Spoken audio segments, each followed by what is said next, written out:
Hi, Tony. Good evening. I think our executive session is going to be kind of long. Sorry, with everything that we have on the agenda, I worry that executive session is going to be long. So we should try and be concise during regular session. Okay. I'm with you. I just got really exciting news that I work in the spinal muscular. I work in the neurology department at Boston Children's, doing the spinal muscular atrophy treatment. And I just found out that a baby that we were looking to do gene therapy on got approved. So that's why I was a little bit later logging on, but for good reason. It was exciting. Oh, that's wonderful. Yeah. Hey, Michelle. Hi. How was your weekend? It was nice. Beautiful weekend. How about you? Good. We just hung around here.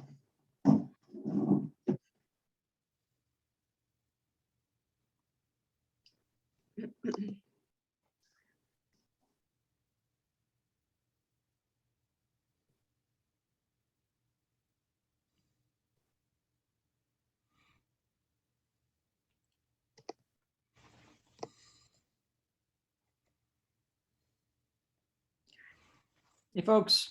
Hi, Kevin. Hi, Kevin.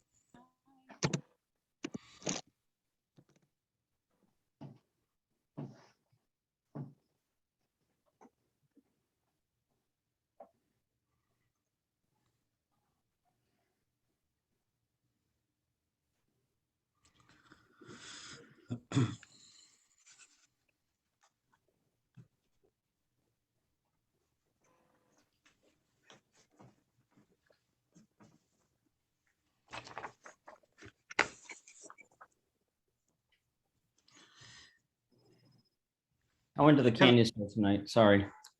It's all right. What did you Kevin, I say? just about 45 minutes ago, I realized Charles had not sent the surplus list Oh, to, shoot. so the school committee members have it. I believe I sent you a copy. Would you check? I'd be happy to. I'd be also happy to wait a couple weeks. Well, they have it now and Okay. it should be a quickie. Okay. Oh, Kevin's on that list. He is. You got the email. Thank you. Yeah, good. I'll look it up right now. I thought it was in the packet, and when I prepared for today, I realized it wasn't. Then the scanner wasn't working, so I had to have Charles send it to me electronically so I could forward it. Okay. But the members of the school committee have it now, so we Okay. can move forward. Oh, There's yeah. probably nothing on the list that's worth very much. No, I was doing it just to be safe. I'm thinking about on some of the items, maybe charging a reasonable amount so that we don't have to just deal with transactions for no reason. And the funds go to the town hall, but I don't want to sell a computer for $5 if it takes us 2 hours to meet the guy. Right. No, I mean, you can determine that everything gets picked up on site. Okay. You just put that on the list when you put it out there on the state system. Perfect. Yep. Thank you. Hello, everyone. Hi, Patty. How are you? I'm okay. You know how it goes. I do. I keep getting shorter, older, and grayer, so I don't know what that means. Oh, stop. But when I look at grass, it's green. It doesn't look like roots, so that's a good thing. It's a very good thing.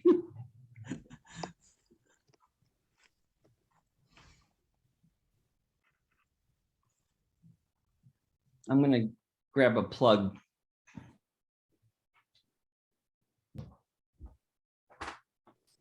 Power source in here I can use.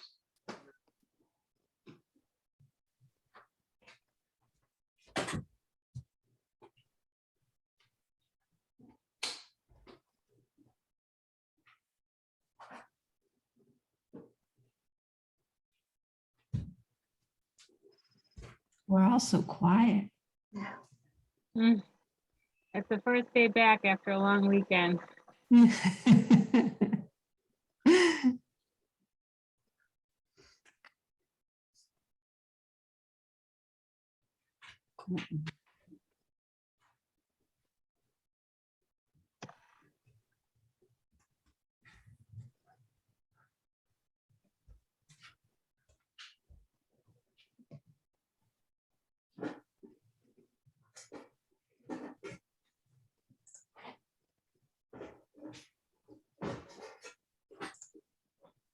Hi, Lauren. Hey, Lauren. Hi. Hi. Hi.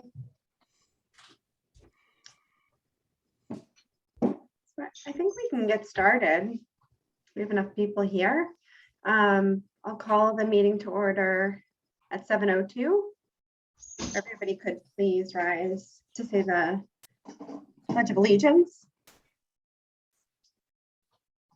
I pledge allegiance Pledge allegiance to to the the flag flag of the United States of America America and and to the republic for for which it stands, one nation, under God, indivisible, with liberty and justice for all. for all. Our first order of business is to review the regular meeting minutes from September 28th, which are in our packet. If anybody has any comments regarding the minutes. And if there are no comments, I'll take a motion to approve the minutes as written. I'll make a motion to approve the minutes as written For September 28th. for September 28th, 2021. Can I have a second? I'll second the motion. Thanks, Lauren. All in favor of approving the minutes as written? Ms. Sherlock, Ms. Karas, Ms. Dam, and myself. Motion carries. We have the bills in our packet. Mr. Parentazzi, do you want to walk us through anything important? Yes, Madam Chair, I would love to. The first thing I'd like to mention to you on your list is the plumbing bill, Monty and Sons, $667. That's a pretty regular repair bill we have for the air conditioning unit in the nurse's office. So I have decided that this is the last one you're going to see. If it does not work in the future, I will buy a portable air conditioning unit for that room, similar to what we've done in the special education department. Those units run less than $500 and they're guaranteed for a couple of years. About twice a year, we have a bill. The unit keeps clogging up and flooding the nurse's office. So we're just going to shut it down and make alternative plans. The Pro AV systems are for 2 new and 1 moved overhead projectors and all the electronics involved. And the checks to Christine Katzos is for reimbursement for online services. One is Constant Contact, the other one is QuickBooks. And then the $50 to Cheryl Delicio is for medication distribution training from Boston University. Madam Chair, I recommend that the school committee approve the expenditure of $50,858.42 as detailed in the enclosure.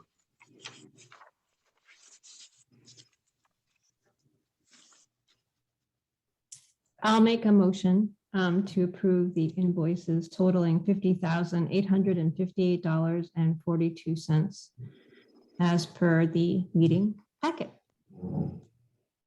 Thank you. I'll second the motion. Thank you. All in favor of approving the invoices as outlined? Ms. Karas, Ms. Sherlock, Ms. Dam. Okay, sorry, and myself. Ms. Motion Anderson, carries. sorry, I'm running a little bit behind. Here, That's okay. team, I'll be in front of a computer in 1 second. All right. Oh, no worries. All right, we'll move on to old business. Mr. Parentazzi, do you have a COVID-19 update? I I hope ver- there's I- not much. I very much do. Last week, we had two 20-year-olds that were new cases. The test and stay, excuse me, let me go on. Today, I conference with the Public Health Department. We have one active case from a 17-year-old. There has been no contact with the Public Health Department with that 17-year-old. They were in the process of trying to determine whether that person is a private school student, a public school student in Swampscott, or in fact, if it was a mistake. But in the last 2 weeks, we have had no school connection with any COVID cases, and we are thrilled about it. The test and stay is up and ready to roll. We actually have 25 parents and guardians who have already given consent, and we will continue to stockpile the consent forms as the program rolls out. I have a question about that. Let's say a family didn't entirely understand the program, so just, passed it over in the, weekly email, and then their child is a close contact. Could they enroll, at that moment, or is there a processing time? Absolutely. Oh, okay. Good. We will electronically and on hard copy, if they prefer, provide them with the form when the nurse makes contact with the family about being a close contact. Oh, that's good. Okay. Thank you. You're welcome. 4B, solar energy. We are in the process of working with National Grid to get on their list. That is being handled by Town Hall. LED projects, the contractor will be here looking at our weather stripping as the LED materials are on order, and we are awaiting their delivery so that the project can begin. As a reminder, that project will be done on weekends, second shift, and days when school is not in session, so it won't interfere with the education of our students and the instruction of our staff. Madam Chair, in your packet, I have another copy of the strategic plan.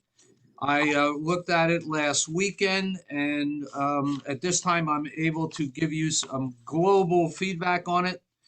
The first thing is that, as was pointed out by Ms. Anderson last week, or last meeting, value 5 is something that our district is very aware of and very far along in terms of being sensitive to the various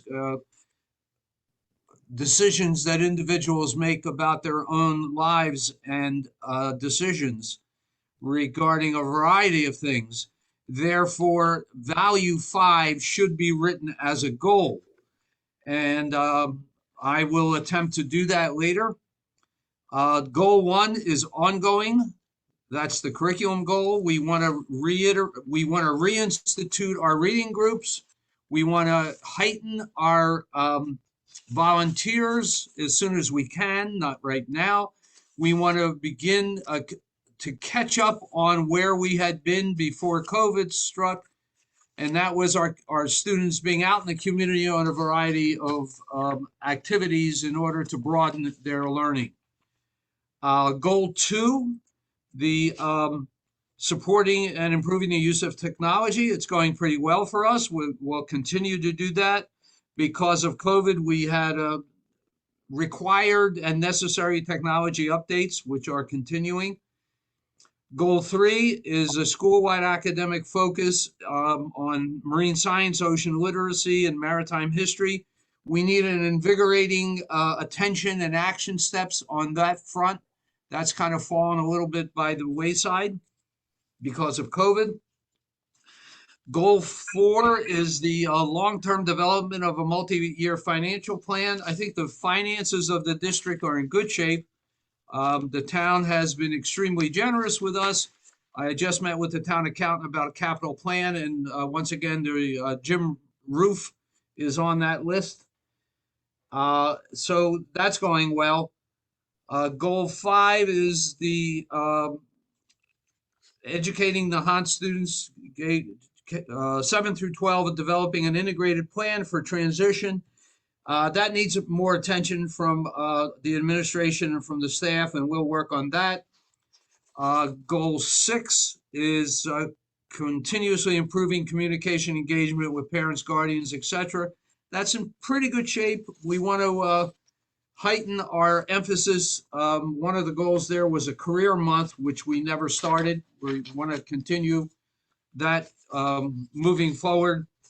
And the new goal would be goal 7, and it would be something like design curriculum activities and professional development and outside speakers to recognize, respect, and celebrate the uniqueness and dignity of all individuals and groups of individuals, and then obviously design some action steps thereon.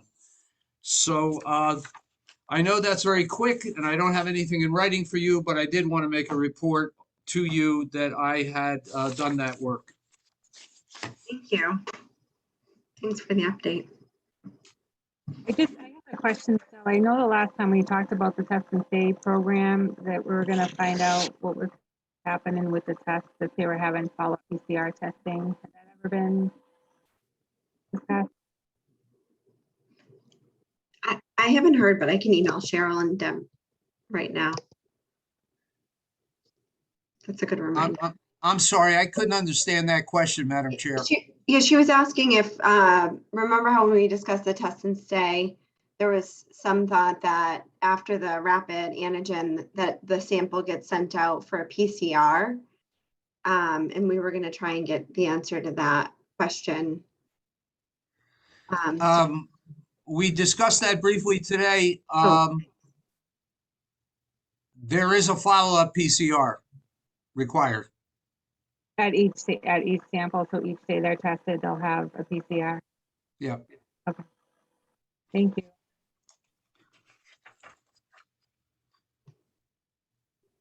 Okay, Madam Chair, if I want to go right to the superintendent's report, a facility update. The hot water heater has been installed.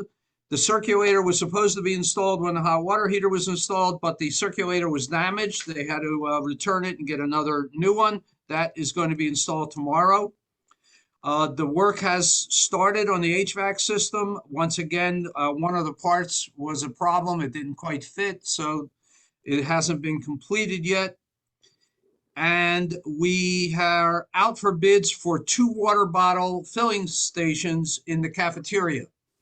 What we're thinking is that even after COVID, we want to continue the hygienic process of having students use water bottles rather than utilizing a water fountain based on the medical recommendations.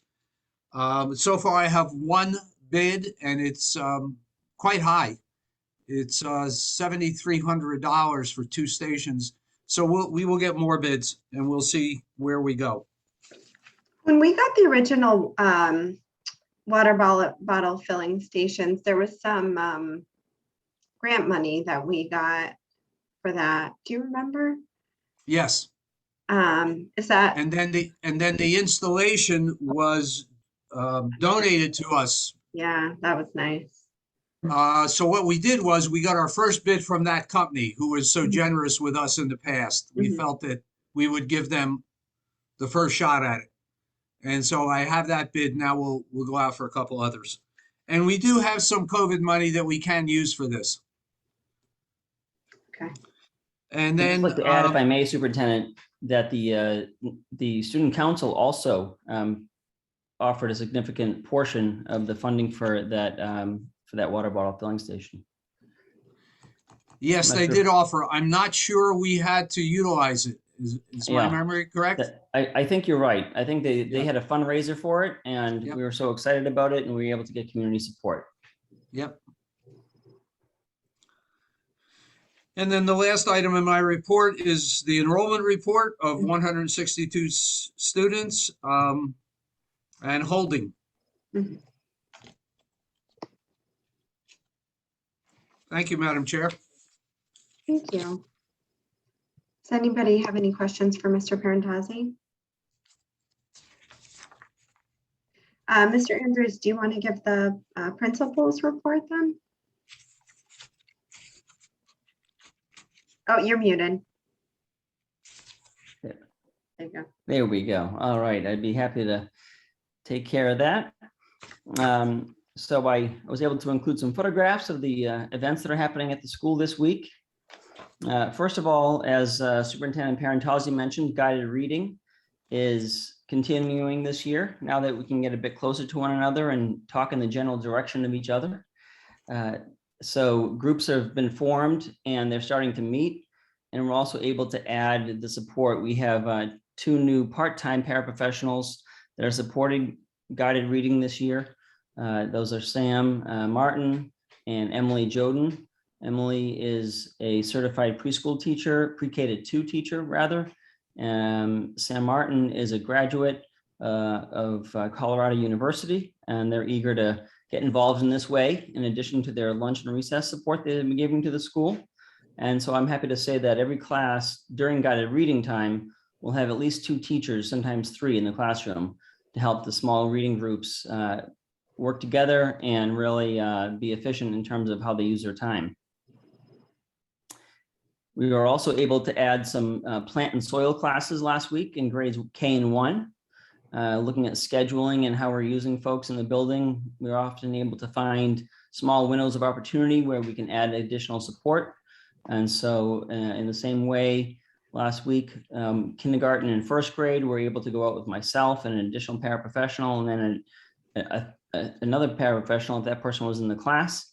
And we're able to harvest potatoes and weed the forest playground. Students really enjoy this work, but we also find that it takes a higher ratio. 1 to 20 isn't really good for gardening with kids. And so it's more helpful to have a couple of different jobs and centers. And I think that's the model we're going to try to use going forward. And we'll be expanding into other classes this week, planting garlic and closing down the garden beds. I want to thank the Nahant Arts Council again and the JES PTO for bringing the magic program Scott Jamison to our school. Really enjoyed having him at the school, and it was a nice assembly for the students and a way to see really art in a different way, the art of movement and magic. Last week, we were able to send home the Mcas results. I hope everybody got their results back. I was happy with the results. It didn't really look like there was an impact from COVID-19 based on year-to-year comparisons. And so I think that holding steady in a time like that was a win just in itself. And in some areas we increased, as we reported last week. And this week, I'm glad to report that the Northeastern University is going to be coming and providing a class to each group of students. Each class will have 1 class with Northeastern on Thursday and Friday. It's going to take place outside, as we've been doing with all of our visitors and guests. And we have a temporary tent set up outside of the cafeteria for the purpose, in the event that it gets rainy or too sunny. It's also an area where there's several overhangs, and I believe we could take advantage of those overhangs if weather doesn't cooperate. And finally, I want to let everyone know about the Halloween bash that's coming up Saturday, October 23rd. I know the PTO and parent volunteers are putting a lot of time and effort into getting that ready. So looking forward to having that event for the students. I know they're looking forward to it as a nice social gathering. It'll be all outside, which will help with social distancing and COVID-19, of course, but a nice tradition to continue. And Madam Chair, I believe that report concludes my report. Thank you, Mr. Andrews. My pleasure. So in a timely fashion, we're going to open up to public comment. It looks like there's already a comment in the chat, and I would just ask that if you'd like to make a comment, if you could type in your Oh, sorry, never mind. It was a message directly to me. So if anybody would like to make a comment, I would just ask you to type your name and address into the chat. And if you would like to say anything out loud, otherwise I can read whatever comment is made. And I'll ask the members of the school committee if you've had any correspondence with anybody from the public that you'd like to share with us as well. Oh, Michelle, go ahead. That's okay. Looks like someone is on chat like me. Sorry? Looks like someone is on, maybe on the chat. Oh, yep. So Sean Roberts from 17 Highland Road. Would you like to unmute and make a comment? Yeah, thank you, Gina. I had a conversation with a gentleman over in Swampscott this past weekend, and we talked, probably 15, 20 minutes about the proposed new school over in Swampscott, the new elementary school that'll consolidate all 3 elementary schools, Swampscott. And I was wondering what, if any, communication the Swampscott has had with either the board of, the school board or with, school administration about this new school and potentially integrating the Nahant school earlier, as early as kindergarten into the Swampscott school system, over in Swampscott, and take advantage of this new building. It'll be, state of the art, air conditioning, bigger classrooms, more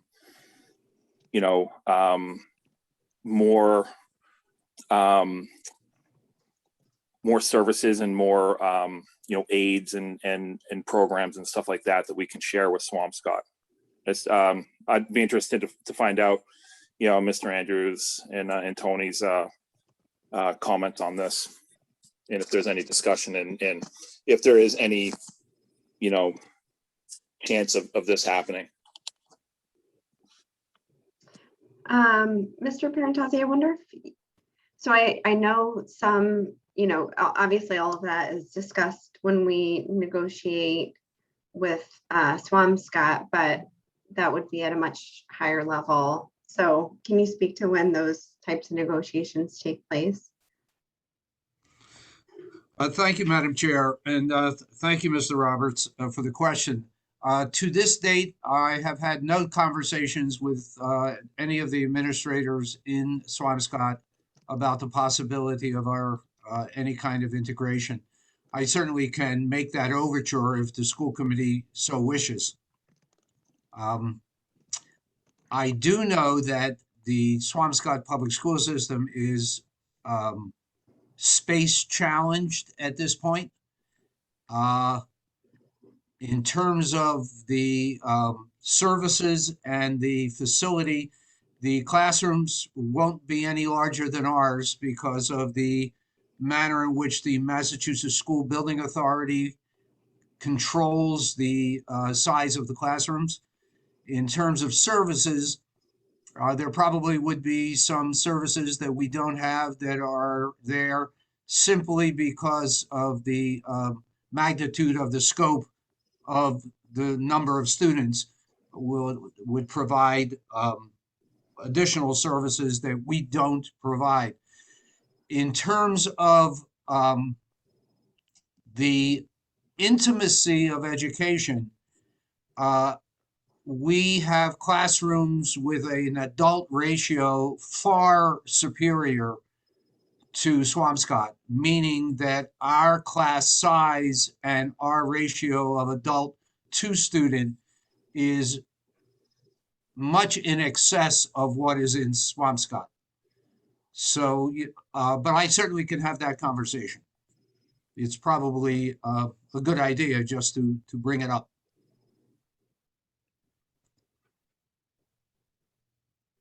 If the school committee so chooses. I personally would just voice that discussing sharing resources is always something that, sounds like a good idea. But I would be hesitant to support, transitioning our students out of Nahant in a formal way before middle school. I personally feel like the value of having an elementary school right within the town is very high in many, many, many ways. So I don't know if I'm understanding correctly, but if the idea would be, merging with Swampscott, for the K through 4, meaning sending our students there on a regular basis to attend school, I would be very reluctant to entertain that idea. For young children to be within their own town in a school that I think is so special and community focused, I think is wonderful. Madam Chair, if you will, I appreciate the question. I think it's always good to look at, like Ms. Sherlock was saying, and Sean, I appreciate you bringing it up, that we should always look, be on the lookout for to answer to needs for our students and to look for opportunities for them, as Mr. Pierantozzi, Mr. Andrews continually do, and we support them on the school board. I'll say, like Sean's first question, I just want to back us up a little bit. Sean's first question was, has there been discussion about combining? No, there has not. At least since April, when I joined the school committee, there has not been discussion that I know of. And then Sean, you went on to talk about, that this is a big building project. Swampscott, I lived in Swampscott until September 7th of last year. So and was on town meeting. So this has been something that that the folks in Swampscott have been engaged in for a long time. And there were two main driving reasons. One is that there were concerns about space as the community continues to build, and there were space differentials across the 3 elementary schools that are in Swampscott. And the second is that at least one of the elementary school buildings in Swampscott had some deep safety issues that kept getting patched. Even to the point of sometimes not having school in the years before the pandemic. And that was of deep concern and should be to the town. And so to my knowledge, those 2 situations don't currently exist in our current school situation here in Nahant. And then I think, so that's kind of like where we're at now. So there has not, I think that if there were a concern, then the sort of the next step just to think about in terms of structure would be, then what do we in Nahant want to do? Would we want to expand our building, do something else with the building, or potentially partner, right? And so, and again, back to the, there hasn't been a conversation about that.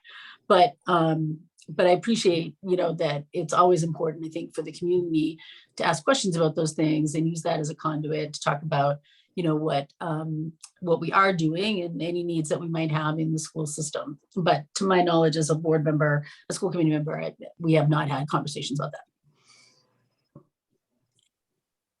Thank you. Thank you both for or all 3 of you for the comments. Yeah, I mean, one of the other things that I was thinking about is just, maybe not integrating at kindergarten, but maybe integrating a little bit earlier, just to expose, as our children get older, expose them to a different group of people as they get older and can handle that. I mean, I don't have kids remotely close to that age yet, but it seems like, when you have a 7th grader going into a school where kids have been together for, numerous years, they can be a lot of times left out. And, that's one thing. And then, just, the town is has an issue with the fire department, it's an outdated building, and just, freeing up space in town, to build a new fire station, to build, elderly housing is always a hot topic. So just different things that the property could be used for if it went that way. Thank you, Mr. Roberts. I'll look to see if there's any other public comment. And if any school committee members have had any correspondence with the public. Oh, Ms. Tam? So I have had a couple of people just in discussion talk about the shelter in place situation that happened on Friday, and just in like questioning the release of the preschool during that time. And so I wasn't there. I had expressed to come to school committee, you know, to discuss what they observed. So I don't know if anybody wants to discuss what occurred in terms of the release of this, you know, the emergency situation with the student, and then the corresponding release of the preschool at the same time. It's just what was brought to my attention. Madam Chair, if I may, I'd be happy to speak to that within the, you know, confidentiality that I must keep to, of course. But I can say that the emergent situation occurred it probably was right on 11:30, almost exact to the minute. So parents were already outside the building, and a priority for communication at that point was to communicate with fire, police, main office, and students in the vicinity, and then to assist the student that needed assistance as quickly as possible. And so I do regret that the parents, there were parents and some students being dismissed at that time.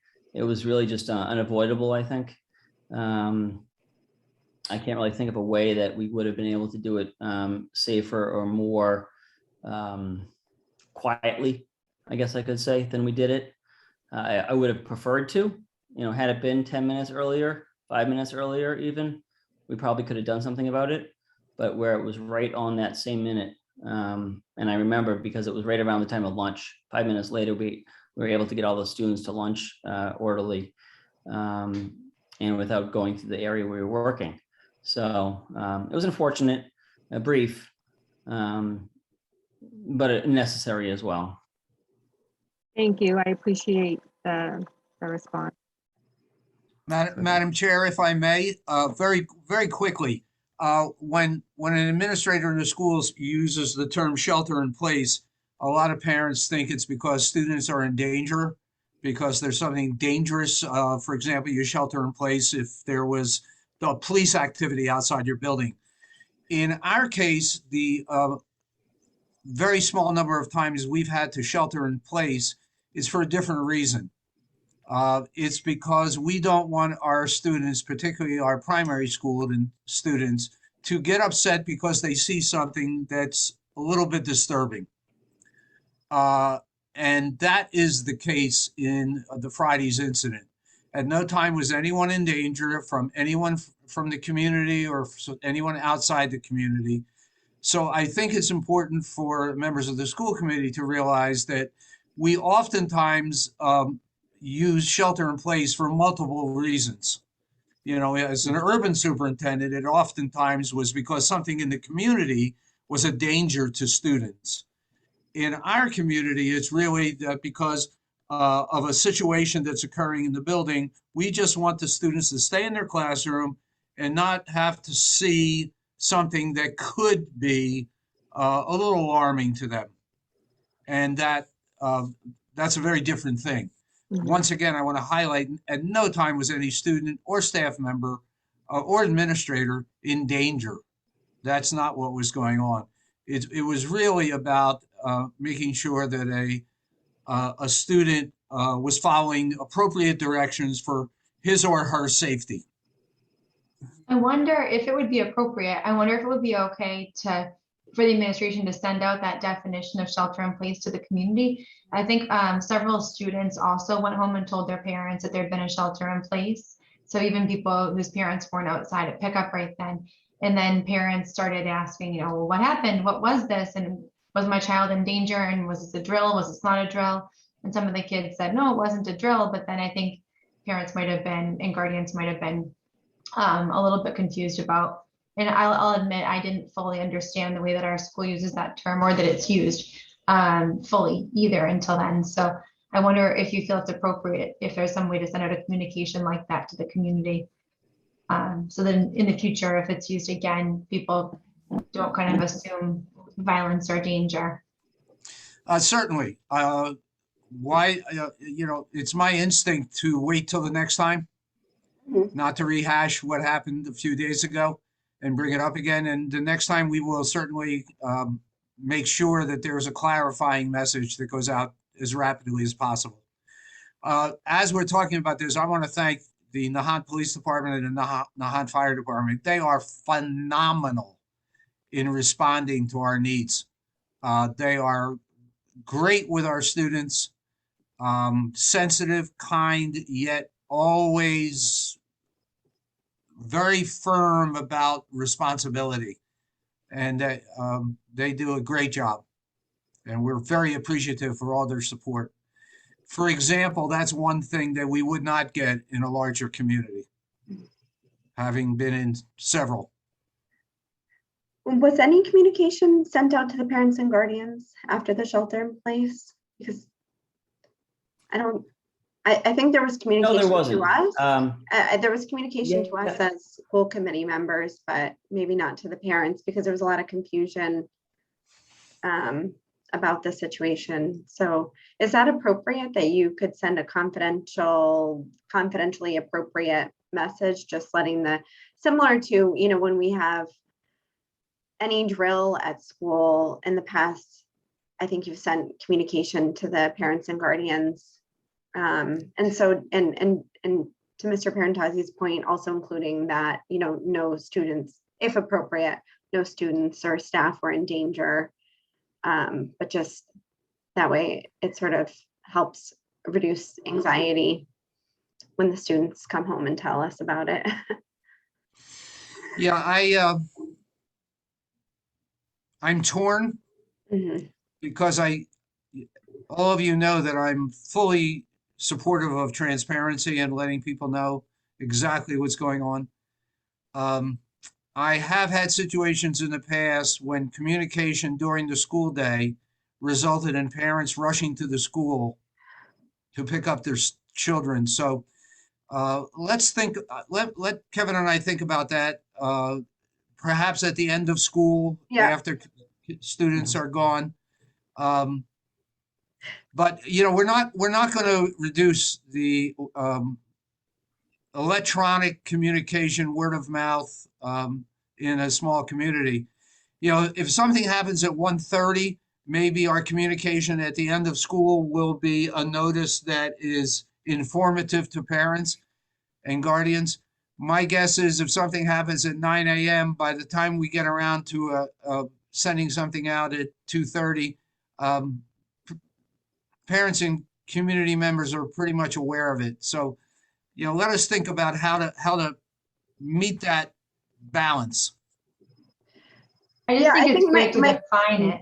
Like, even if we don't talk about any specific event, I think as soon as possible, it's important to send out that definition. Because this, not specific to any event, but just so that we all share the same language. For all we know, this won't happen for years, but for all we know, it could happen in a day. And it's nice to know what these things mean, because no matter when people hear or how they hear that something happened, if we have that definition and context, it can be helpful. And that way we don't have to know any details, anything confidential, of course. Right. But just to know what it could mean. And rest assured that if your child were impacted in any way, personally, then you'd be informed. That you guys know you're good at this. Yeah, obviously. I can assure you that if any children were impacted, those parents would have known. So, for example, if something dramatic happened within a classroom, all of those parents would have been notified. And I think all of us here know that about the way that you guys communicate, and that would absolutely be the case. But including that again to reassure parents and guardians at home is always helpful. I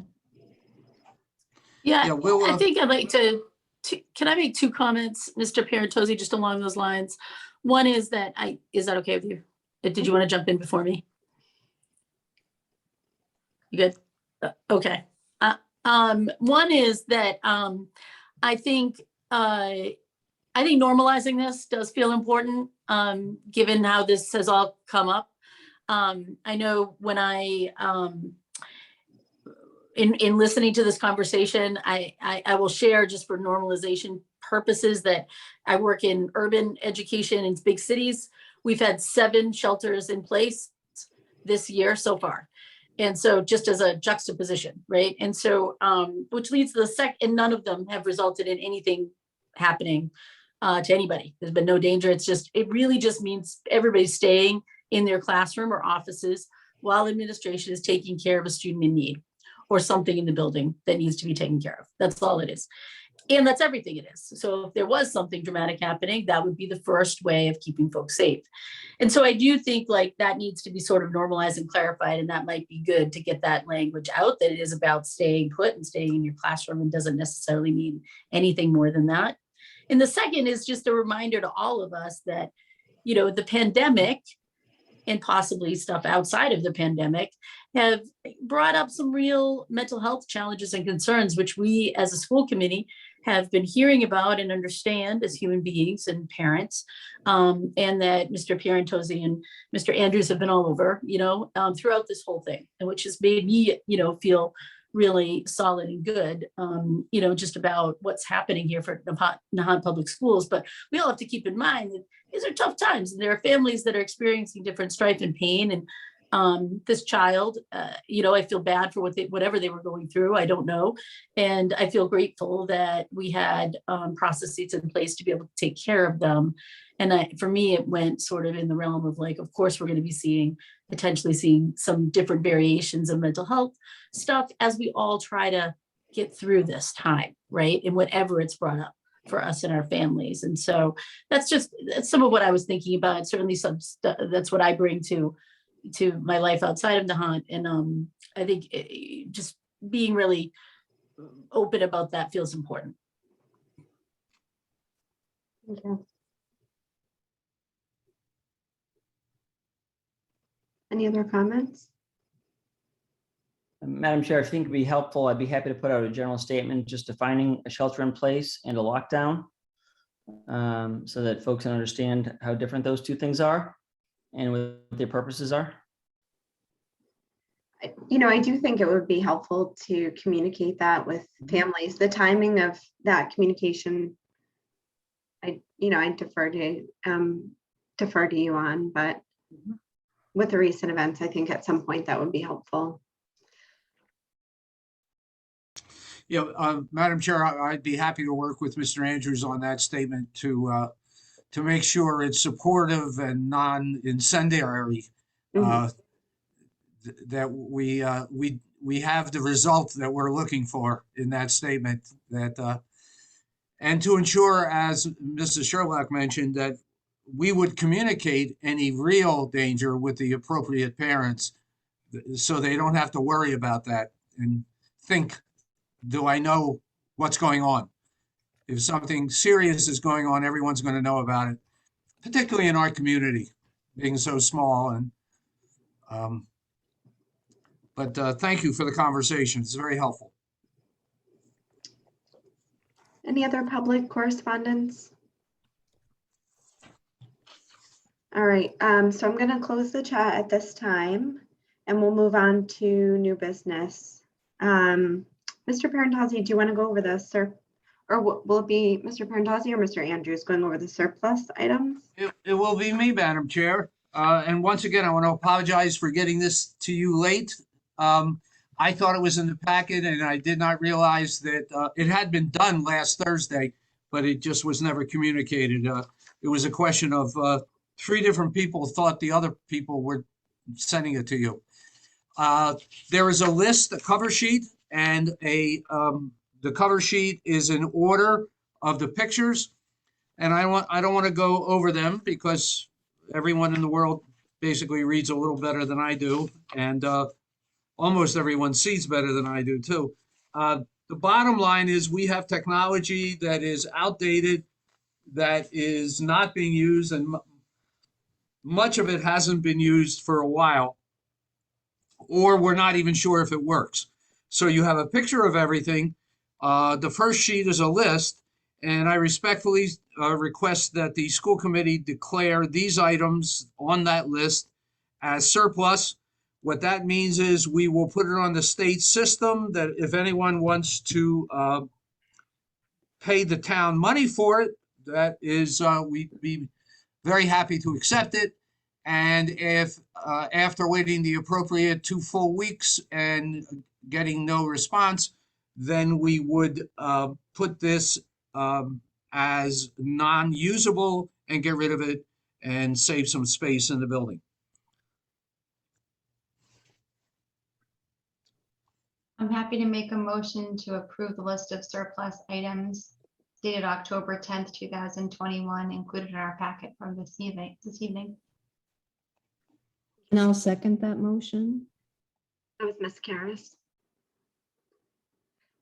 Yes. All in favor of, I was saying it for Ms. Sam. All in favor of approving the surplus items? Ms. Anderson, Ms. Karas, Ms. Sherlock, Ms. Dam, and myself. The motion carries. Thank you very much.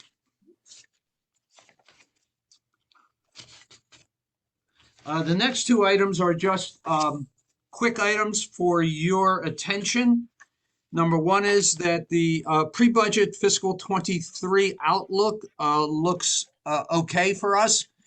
Capital gains taxes in the state are flowing pretty well. Obviously, expenses are high, but the federal dollars from the temporary funding for the emergency status due to COVID will extend all the way until June of 2024.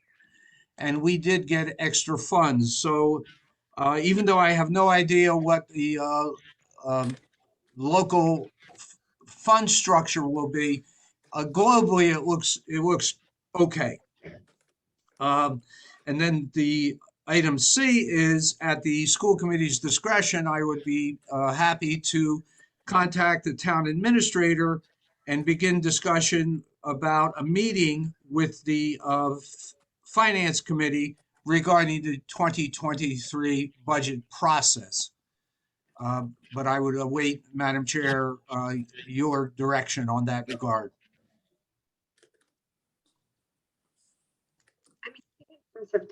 In my opinion, the discussions on budget, you start discussions whenever it seems appropriate to do so. I don't know the timeline and when you generally initiate those discussions. My only question, and I don't know if we should bring it up as a agenda item for the next meeting. I'm interested to see how the ESSER funds are going to be allocated in the upcoming couple of years budget. And I'd also be interested in seeing the feedback from the survey that went out to parents and guardians regarding the use of ESSER funds. I don't know if other school committee members were interested in that, but I'd like to hear the community's feedback on where they'd like the funds allocated, because that would be important for us to know when voting on, budgetary items moving forward.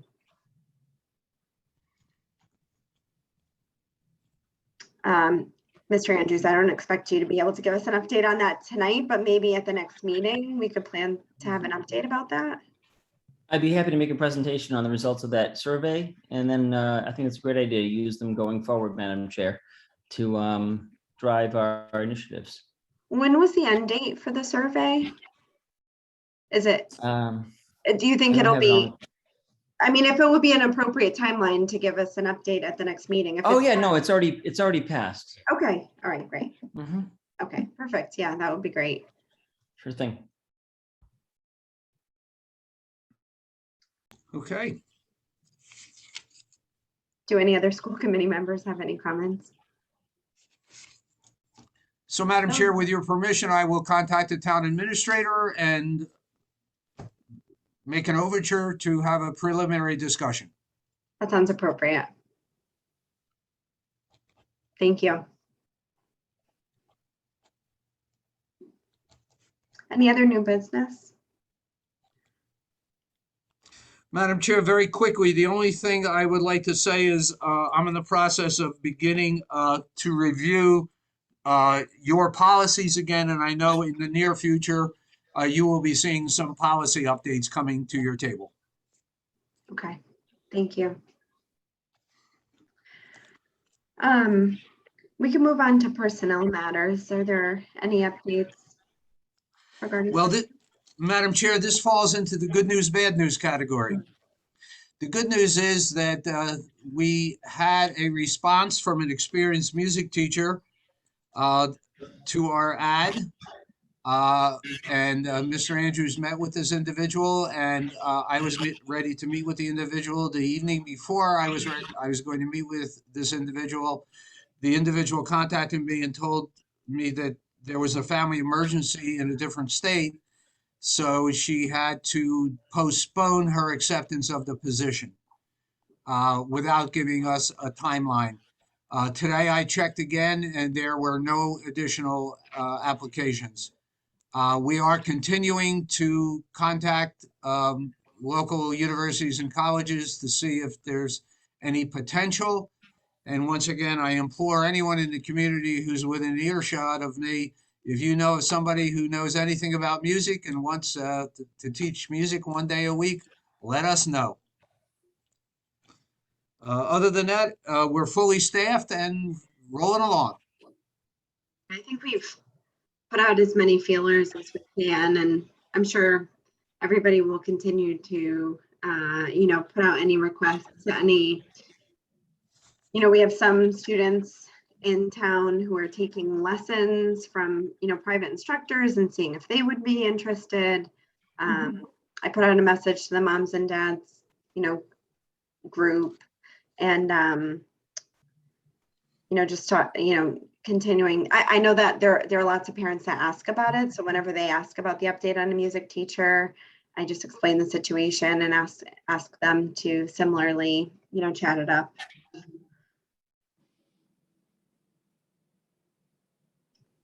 All right, we can move on to business from the committee. The only thing that I wanted to bring up was, thinking about the ESSER funds and the survey. Do any other committee members have any business that they'd like to bring up?